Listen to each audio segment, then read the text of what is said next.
If you want to replace a bike tire, select a tire of the same size. Size data is shown on the tire sidewall.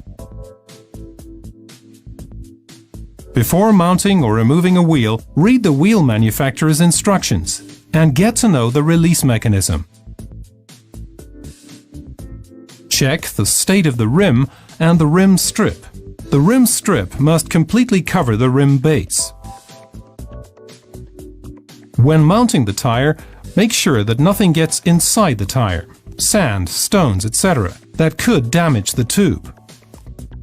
For this reason, it's good to always place the tire and the wheel on a clean surface. Pay attention to the tire's specified direction of rotation, as indicated on the tire sidewall. Press one side of the tire completely onto one side of the rim. This should be possible on each side of the rim without tools. Keep in mind that tubes also age. For that reason, you should mount a new tube when you mount a new tire. Unscrew the valve cap and the lock ring from the valve. Turn on the valve nut and press it onto the tube.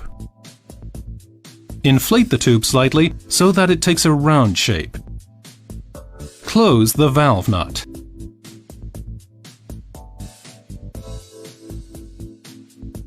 Place the valve in the valve hole of the rim, but do not yet fix the valve in place with the retaining nut. Insert the tube completely into the tire. Watch that the tube does not crease at any point. Starting at a point opposite the valve, press the loose tire side over the flange of the rim. Make sure that the tube is not pinched between the tire and the rim at any point. Continue pressing the tire over the edge of the rim, moving along at the same pace to both sides of the starting point. If the mounting by hand doesn't work, you will have to use Continental tire levers to get the sides of the tire over the flange of the rim. Check the valve. If it is not standing straight up, you have to pull a tire bead out of the rim again and rearrange the tube. To enable the tire and the tube to settle on the rim free of stress, inflate the tire to half the maximum inflation and flex it back and forth over the full circumference of the wheel. Then press the whole valve back into the rim with an energetic thrust and pull it back out again. Open the valve nut. Inflate the tube with a floor pump to the maximum tire inflation pressure, which is shown on the tire sidewall. Check the seating of the tire by examining the characteristic line above the rim flange. The characteristic line should be evenly spaced from the rim on both sides of the tire over its entire circumference. To adjust the tire for optimum use, taking into account the weight of the cyclist and the surface cycled on, you can reduce the operating pressure of the tire from maximum inflation pressure. There is a list in the FAQs under www.conti-bicycletires.com.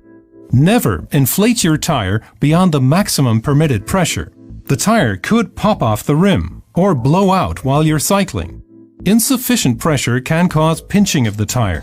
For this reason, you should watch that the indicated inflation pressure range is not exceeded or undercut when using the tire. Continental recommends that you always check the tire pressure in your bike before setting off on your ride. Close finally the valve nut. Check before the onward journey if the braking surfaces are still free of grease and other lubricants after the installation. Check whether the brake pads come into contact with the brake surfaces. Check to make sure the wheels are securely fastened.